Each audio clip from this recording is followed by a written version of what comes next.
I'm Kennedy Smith. I'm Carter Mascola. I'm Kelsey McCollum. I'm John O'Slavic. Welcome to the Spartan Pulse, our new student-produced video news magazine, which will be covering not only school events, but local stories about the Boardman area. I am Max Rasega, and for our first episode, since we are in the season of giving, we wanted to focus on stories about people and organizations that give back to the area.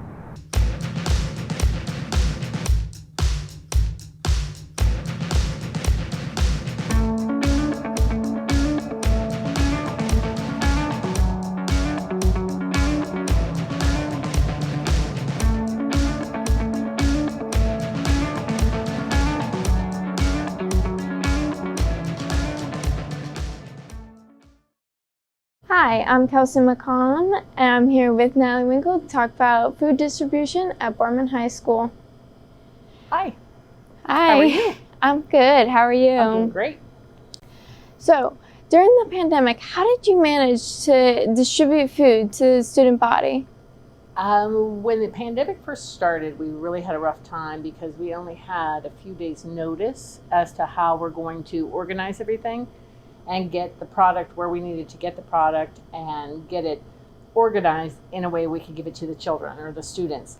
How many students regularly picked up a lunch from the school?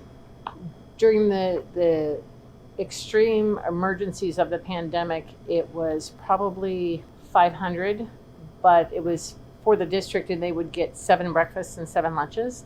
But now we don't do curbside pickup anymore, and we're distributing a lot more meals because the USDA has determined that all students will eat for free for breakfast and for lunch. So besides food pickup, how else have you provided resources for students? There are many avenues where families can get help, and it's on our website, it's on the district website. We as a cafeteria are self-funded, so what we do is mainly focus on food. So how are students able to contact you? They can email me at natalie.winkle@boardmanschools.org or call my office 330-726-3410. Okay, thank you for joining us today, Natalie. You're very welcome. Thank you for having me.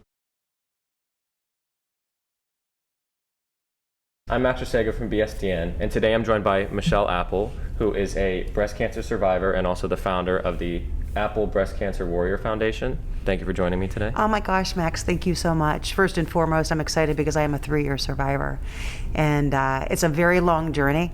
So I was excited when you called to want to talk about our foundation, but also talk about breast cancer in general and how we have to advocate and educate. After you were diagnosed, can you tell me what the recovery process as well was like and just like everything that you went through there? Got a second opinion once they gave my diagnosis. I ended up being stage 3. 23 lymph nodes were cancerous. They had to remove all of those plus my sentinel, in addition to having almost close to 4 months of chemo, 4 months of radiation, and then just about a year and a half ago I had my ovaries removed because I still was producing too much estrogen and progesterone, which was driving my cancer. And then I will be on Arimidex probably the rest of my life to kind of control that. I have a 50% recurrence rate, so it's very important for me to advocate and talk about this because had it been caught in the middle in the very beginning when it was almost a stage 1 the size of my finger, could have been a lumpectomy instead of a full mastectomy, because that surgery alone was like an 8 to 12 hour surgery. And I mean, just based on going through all of that, you created your foundation. So can you tell me exactly what it is and the inspiration behind it all? Yeah, so it's the Apple Breast Cancer Warrior Foundation. Please visit us at www.applebcwarrior.com.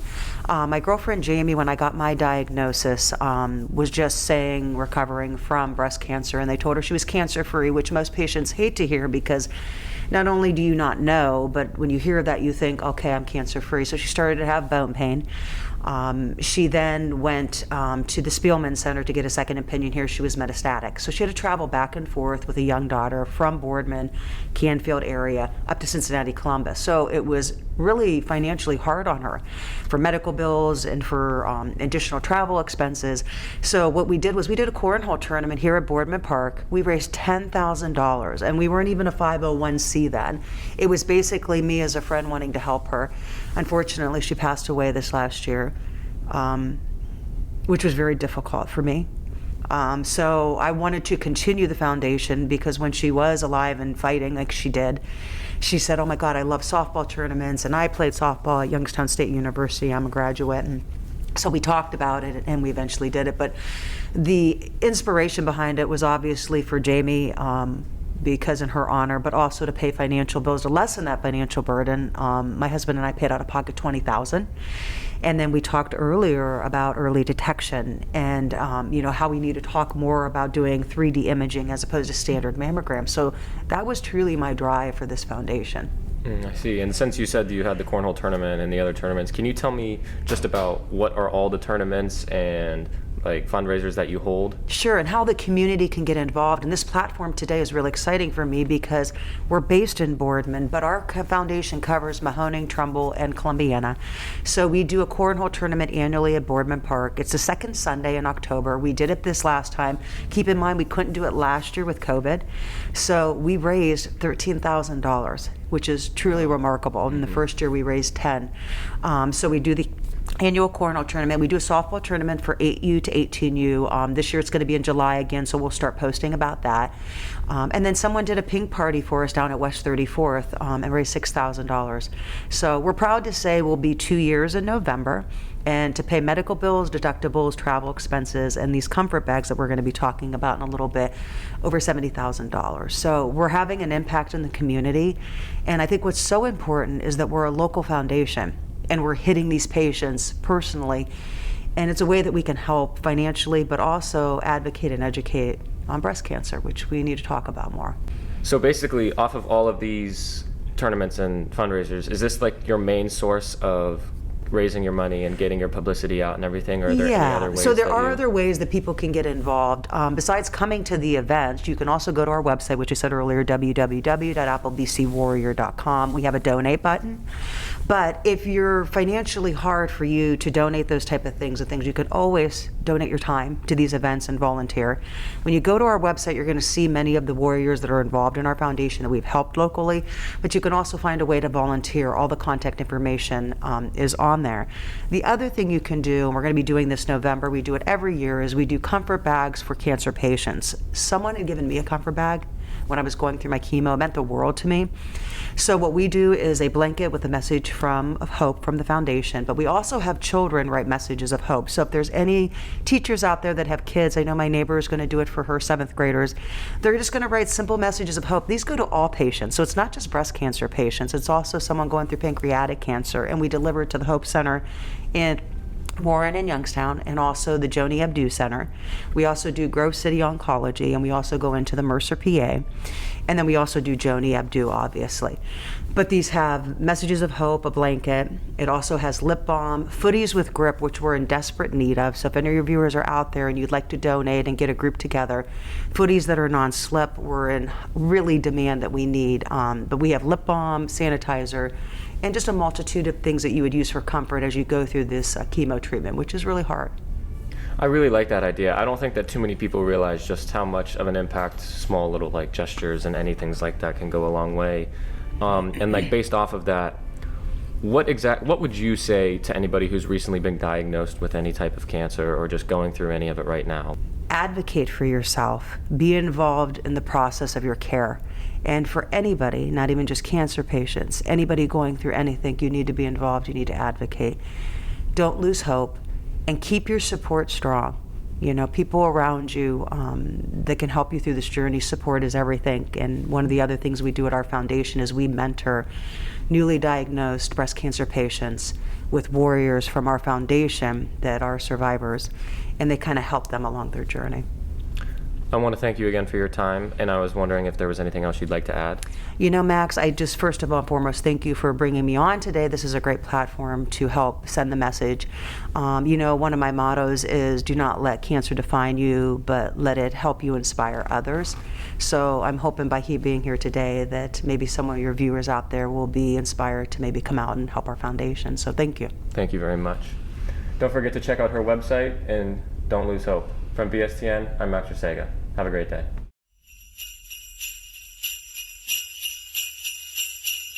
United Way of Youngstown Mahoning Valley has been in the area since 1919.